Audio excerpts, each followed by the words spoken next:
নমস্কার। আজকের এই পর্বে আমরা ভারতীয় অর্থনীতিটাকে একদম ভেতর থেকে দেখব, মানে এর মূল কাঠামোটা কি আর কি কি বিশেষত্ব আছে যা একে অন্যদের থেকে আলাদা করে তোলে। চলুন তাহলে শুরু করা যাক, দেখা যাক এই বিশাল অর্থনীতি আসলে কিভাবে চলে। আচ্ছা, যে কোনো দেশের অর্থনীতিকে যদি বুঝতে হয় তাহলে সবার আগে প্রশ্ন আসে, এর আসল ভিত্তিটা কি? মানে কিসের ওপর দাঁড়িয়ে আছে পুরো ব্যাপারটা? একটা অর্থনীতিকে বাইরে থেকে দেখতে যতই জটিল লাগুক না কেন, বিশ্বাস করুন, যদি আমরা একে কয়েকটা মূল ভাগে ভেঙে নিই তাহলে পুরো ছবিটাই কিন্তু অনেক সহজ হয়ে যায়। আর এই যে মূল ভাগগুলোর কথা বললাম, এগুলোকে অর্থনীতির তিনটে প্রধান স্তম্ভ বা পিলার বলা যেতে পারে। ঠিক যেন একটা বাড়ির পিলারের মতো এই তিনটে স্তম্ভের ওপরে একটা দেশের পুরো অর্থনৈতিক কাঠামোটা দাঁড়িয়ে থাকে। প্রথমটা হলো প্রাইমারি সেক্টর বা প্রাথমিক খাত, মানে যা কিছু সরাসরি প্রকৃতি থেকে আসে।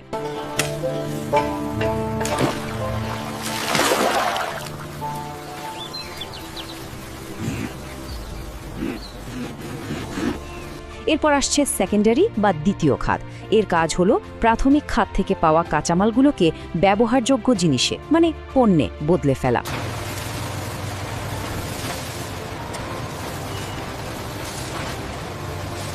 আর সবশেষে হলো টারশিয়ারি বা তৃতীয় খাত, যেটা আমাদের নানা রকম পরিষেবা বা সার্ভিস দেয়। Your recovery is progressing exceptionally well. As you can see, this optimizes the entire process. We'll ensure the best solution for your business. মজার ব্যাপার হলো এই তিনটে খাত কিন্তু একে অপরের থেকে আলাদা নয়, বরং একে অপরের সাথে এমনভাবে জড়িয়ে আছে যে একটা ছাড়া আরেকটা অচল। Here is the fresh batch, right from the mill. Wonderful, thank you. The customers love this flour. চলুন এবার বিশেষভাবে ভারতীয় অর্থনীতির দিকে তাকাই আর ফোকাস করি প্রথম দুটো খাতের ওপর, মানে খামার থেকে কারখানা। এই যে সফরটা, এটা ঠিক কিভাবে আমাদের অর্থনীতির ভিত তৈরি করে সেটাই একটু তলিয়ে দেখা যায়। তো প্রাথমিক খাত বলতে ঠিক কি বোঝায়? সোজা কথায় প্রকৃতি থেকে সরাসরি যা কিছু আমরা পাই, যেমন ধরুন চাষবাস মানে কৃষি, তারপর মাছ ধরা কিংবা খনি থেকে কয়লা বা লোহা তোলা। ভারতের মতো একটা বিশাল দেশের জন্য এই খাতটা যে কতটা গুরুত্বপূর্ণ তা বলে বোঝানো যাবে না, কারণ দেশের কোটি কোটি মানুষ কিন্তু আজও এই খাতের উপরে নির্ভর করে বেঁচে আছে। প্রাথমিক খাতের পরেই আসছে দ্বিতীয় খাত। এটাকে বলা যেতে পারে অর্থনীতির ইঞ্জিন বা চালিকা শক্তি। কেন? কারণ এখানেই তো আসল কাজটা হয়। প্রাথমিক খাত থেকে পাওয়া কাঁচামালগুলো, যেমন ধরুন জমি থেকে পাওয়া তুলো, সেটা এখানে এসে হয়ে যায় পরার কাপড়, কিংবা খনি থেকে তোলা আকরিক লোহা এখানে এসে স্টিল বা ইস্পাত হয়ে যায়।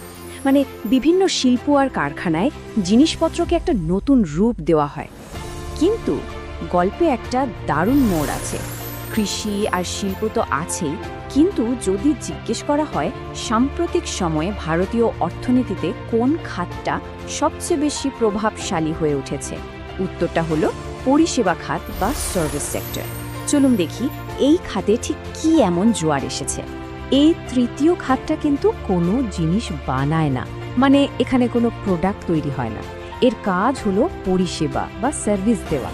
যেমন আমরা যে ব্যাংকে টাকা রাখি, বাসে ট্রেনে যাতায়াত করি, ছেলেমেয়েরা যে স্কুলে পড়ে, অসুস্থ হলে যে হাসপাতালে যায়, এমনকি ঘুরতে যাওয়া মানে ট্যুরিজম পর্যন্ত, সব কিছুই এই সার্ভিস সেক্টরের অংশ। একটু ভেবে দেখলেই বোঝা যাবে আমাদের প্রতিদিনের জীবনে এর প্রভাব কতটা। আর এখানেই কিন্তু আসল চমকপ্রদ তথ্যটা লুকিয়ে আছে। পরিসংখ্যান বলছে কৃষি বা শিল্প এই দুটো খাতকে মিলিয়েও যা হয় তার চেয়ে বেশি অবদান ভারতের জিডিপিতে, মানে দেশের মোট আয়ে একাই পরিষেবা খাতের। ভাবা যায়? এটা কিন্তু খুব স্পষ্টভাবে বুঝিয়ে দেয় যে ভারতীয় অর্থনীতি কতটা বদলে যাচ্ছে, কতটা আধুনিক হচ্ছে।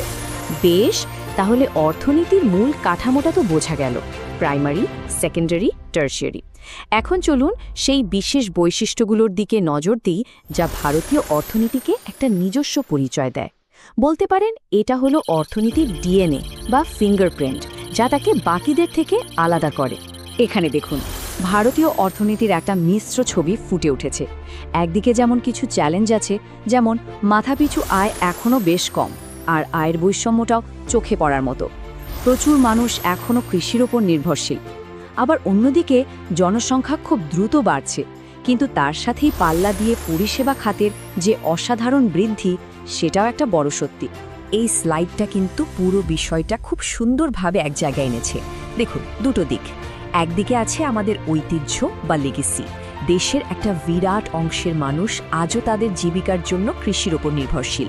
আর ঠিক তার পাশেই দেখুন আমাদের ভবিষ্যৎ যাত্রাপথ বা ট্র্যাজেক্টরি, যেখানে পরিষেবা খাত রকেটের গতিতে অর্থনীতিকে টেনে নিয়ে যাচ্ছে। একই অর্থনীতির দুটো ভিন্ন মুখ। তাহলে মূল কথাটা কি দাঁড়ালো? মূল কথাটা হলো ভারতীয় অর্থনীতি এখন একটা বিরাট পরিবর্তনের মধ্যে দিয়ে যাচ্ছে। এটা এমন একটা সময় যেখানে ঐতিহ্যবাহী ভিত্তির সাথে একটা আধুনিক ইঞ্জিনের মেলবন্ধন ঘটানোর চেষ্টা চলছে। আর এই ভারসাম্য বজায় রাখার লড়াইটাই কিন্তু আজ ভারতীয় অর্থনীতির সবচেয়ে বড় পরিচয়। চলুন আজকের আলোচনাটা একটা খুব জরুরি প্রশ্ন দিয়ে শেষ করা যাক। সার্ভিস সেক্টর তো এগিয়ে যাচ্ছে, অর্থনীতি বড় হচ্ছে, সবই ঠিক আছে, কিন্তু সেই কোটি কোটি মানুষ যারা আজও কৃষির ওপরেই নির্ভরশীল, তাদের ভবিষ্যৎ কী? এই অগ্রগতির সাথে তাদের কিভাবে জুড়ে নেওয়া হবে? প্রশ্নটা কিন্তু আমাদের সবার ভাবনার জন্য রইল।